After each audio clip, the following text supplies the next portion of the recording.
Hello. So this is mainly a video for those of you who were there last Sunday on the workshop, but I also thought I'd put it out on social media, and I'm going to talk a little bit about shadow and understanding how it works and how to work with it in yourself, and for the people on the workshop to put what you experienced into context. Most important is the transformation. There's nothing that can take that away, but also it's useful to have a kind of framework actually, and to give you that framework I need to talk about shadow. So shadow is the part of ourselves that we hide, repress and deny. But when we start out in life, we're not repressing things. So like you look at a newborn baby coming into the world, their expressions flow through them. So 1 minute they're excited, they're happy. Next minute they get a little scared. There might be anger.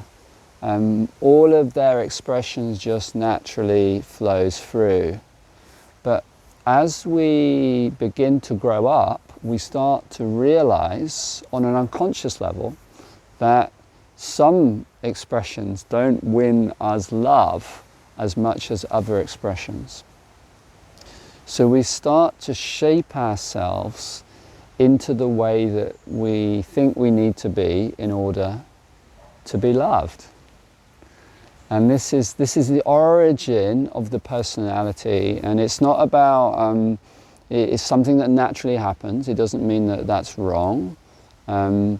It's not to do with our parents being bad, or it's not necessarily that they consciously may have judged things, but somehow we get the message from our holding environment that we need to be a certain way. And as that happens, we start to repress some of our natural human qualities. And in the process, the baby gets thrown out with the bath water. So let's use an example. Maybe it's that my parents aren't okay with sadness, and so every time I get upset and sad, it's not like they say that's bad, but like there's some response in their body on an unconscious level because they haven't worked with that in themselves. And I start to learn that actually that's not really welcome. So on an unconscious level, it's not like consciously I make a decision, it's more on a deep unconscious level. I start to change that, I start to repress that, I start to hold that back within myself, and it gets pushed into shadow. And I really like the analogy that Robert Bly uses around shadow. He uses the analogy of a shadow bag that we carry around, and everyone's kind of got one on their backs, and everything that we think isn't okay about us gets put into this bag behind us. So we're kind of all trudging around with this big bag of stuff that's on our back. And this affects us, right? So it actually, what we're kind of carrying around, it drives, if you've got any addictions or compulsive behaviors, that's often driven by that. When we get triggered, when we have an emotional trigger or a reaction to someone, usually that's something in the shadow bag coming up. So like simple example might be like if I've put my sadness into shadow, it may be that when I'm hanging out with people and someone has a lot of grief and they start expressing it when I'm an adult, I can't cope with that, and so I go into a reaction to them. This is an example of shadow being in my shadow bag. It also, the other thing that it affects is it affects the way that we judge things. So if we've got a lot of things in shadow, then often we're judging a lot of things within the world. So that's kind of like a kind of brief description of what shadow is like, and we kind of push it away, and then sometimes it slips out, often in ways that aren't very aligned with who we are. But by definition, our shadow is unconscious. And this is really important because often when people begin to work with shadow, people can say, well, I know my shadow. These are the things that are in my shadow. And there may be truth to that. There may be things that you see correctly that have been held back in yourself, but the shadow by definition is unconscious. It's what we don't see. And this is why it's so exciting and there's so much potential in it. But it's also kind of tricky, because how do we see? How do we see there what's there within our own shadows? How do we work with it? And one way is what we were doing on the workshop on Sunday, which was looking at our personality, the layers of our personality, and as we start to see through those layers, we get to the beauty of who we truly are underneath. So that's one way. On the workshop we were doing one way. Another way is to work with what we don't like around us in the world, what we judge or struggle with.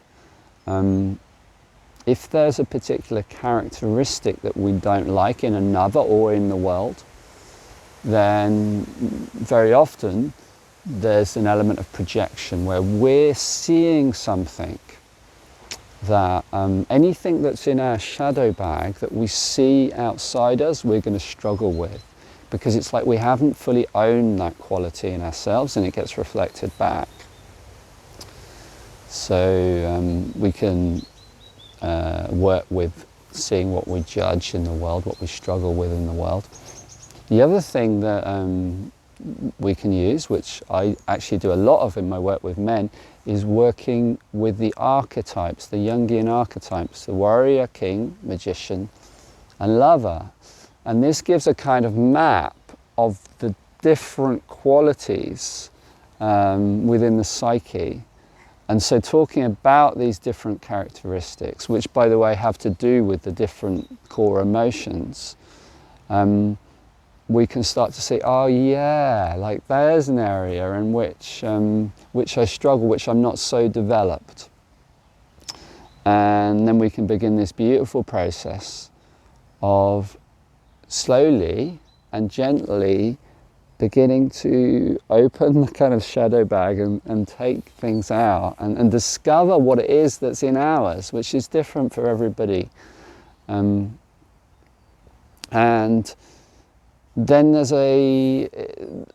within this bag, there's a lot of energy contained within this. There's a lot of effort that we make in kind of holding these things back. So as we take things out of the bag, it's like our life force energy is coming back to us. And then we don't need to resist it, and we have more energy for ourselves. Otherwise, we're kind of fighting against it. So let me give you an example. So if, let's say anger, let's say my anger is in shadow and I grow up. And because my anger is in shadow, I look for ways when I'm younger of not being angry. And so maybe I'll be like more soft, more gentle, might not like go into martial arts or like play sports. I might become kind of more of a soft, gentle guy, and maybe I might get involved in Buddhism or and my personality shapes around not being angry and not being fierce. And it's not like I have a problem with anger, it's just that it's not really me, yeah? And but my anger is in shadow, and what this means is that that fierce energy that I'm cut off from, even though I'm not aware of it, is kind of there in my shadow, and it plays out. So it may be that I have a very angry inner critic, and I'm very critical of myself, but I'm not aware of it.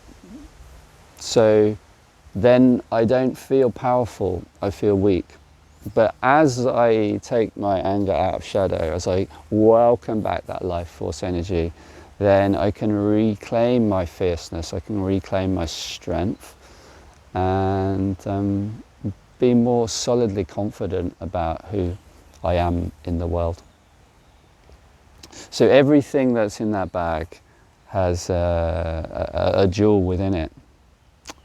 And so that's just a very, very quick, fast intro to shadow. And I also want to say something about how to work with it. And there's a few ways. And I want to start with shame, because the ways that we shape ourselves, it's like boom, boom, boom, shaping ourselves into who we think we need to be, this becomes our personality. And shame is a big part of maintaining that personality and keeping those things that we think are bad out of our natural expression. So there's some collective qualities that get shamed, like anger and sexuality. And there are other things that individually we might shame within ourselves. But the first key actually to working with shadow, and it often gets missed actually in a lot of shadow work, is to look at what we're resisting, to look at the process of resistance, the process of shaming. Because although shame might just feel like an emotion in the body that we don't have any control over, shame is actually a mechanism. It's a combination of thoughts and feelings that comes in as a strategy to keep us away from being these ways that when we were young we learnt weren't good. So shame is like a key way, kind of before anything else, to work with when working with shadow. The other thing that is really important that you probably experienced if you were there on Sunday is around connection and regulation of the nervous system. So you probably spotted that on the workshop, right? We were really letting our nervous system settle. And the reason for this is because these things that are in shadow, they don't feel safe. So actually, in order to do this work, the kind of prerequisite to it is to having a settled, calm nervous system. We can't do shadow work if our nervous system isn't settled. So that's the first step. The first step is to calm the nervous system, and a key within that is connection. And you probably got this from, we were using connection, we were using our little pod to allow ourselves to come back into connection. And this is another really important key, because what's there in shadow, that stuff in our shadow bag, it's like we've taken little bits of ourselves and they've been put away in the dark. And so no wonder, having not seen the light of connection and consciousness, no wonder when they come out they're a bit skew-whiff. It's actually like those parts in there, they're like really lonely and they need some connection. So part of what we're doing in shadow work is bringing them back into the field, and a group field really supports that. And so actually that's a big part of the work that I do, and it's a big part of Living Tantra 1. So Living Tantra 1 is a lot about that. It's about seeing the places where we haven't been loved and basically being loved in them by a small group. And then once it's like the group provides that holding space that we didn't have when we were younger, and then we can love those places ourselves. So connection is really important. And then the third thing is building awareness. So directly, there's processes where we can actually use in order to really see what is happening within our psyche. And wow, this is amazing. When we see what's playing out, it's like that provides a real key, a real insight that allows a massive amount of transformation. And the fourth thing that I want to point to, which is really the key, is seeing how whatever it is that is within us, our personality, is playing out all of the time. Even in the watching, as you're watching me speak and the thoughts you're having in this video, even in me as I'm speaking, my core personality patterns, they're here, they're right now, and they're present, and they can be seen. And when they're seen, then there's freedom. So this includes our resistance. And this is really important because, like, take me for example. When I started doing shadow work, I was like, right, okay, I'm going to get myself sorted. I'm going to find like all of the places within me that are underdeveloped, and I'm going to bring them out of shadow, and then I'm going to become... What I missed at that point in my development is that actually that was a personality trait playing out in me. That was actually, there's an unconscious level, you could say my shadow was driving my personal development. So in order to allow this change, it's not like we need to like do something in a way where we're bulldozing through our patterns. We can see the way that the resistance is happening, and by starting to see that and very gently making space for it and understanding, oh, like all of this resistance, all of this way that I've shaped myself into the way that I thought that I needed to be in order to be loved, that's totally innocent. It's just the unconscious patterning of a child trying to be who they thought they needed to be in order to be loved. And when we see that and the innocence of it and we hold ourselves in it, then there's this kind of softening where the patterns begin to release. And it's very beautiful. Yeah, it's very beautiful. It's very beautiful for me to see, to do this work and see these openings.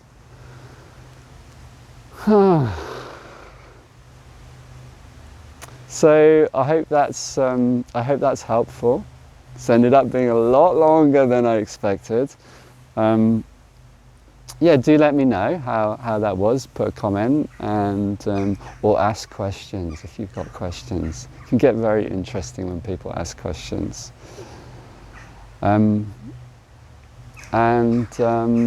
Yeah, do join my. I do like little lives and stuff like this and YouTube videos. So do join my YouTube channel and my Facebook channel. And if you want to really dive into this, then the next thing is embracing the tantric shadow. So I'll also put a link to that, and there's a whole video, quite a long video about that as well. So yeah. And finally, it was wonderful to meet those of you who were there on Sunday, and yeah.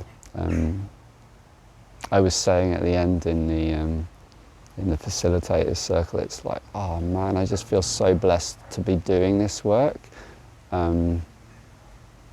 It's like, for me, it's like there's nothing more beautiful than seeing people come alive, and to be around people who are ready to make that opening it's just really, it's really wonderful. So yeah, see you all somewhere soon.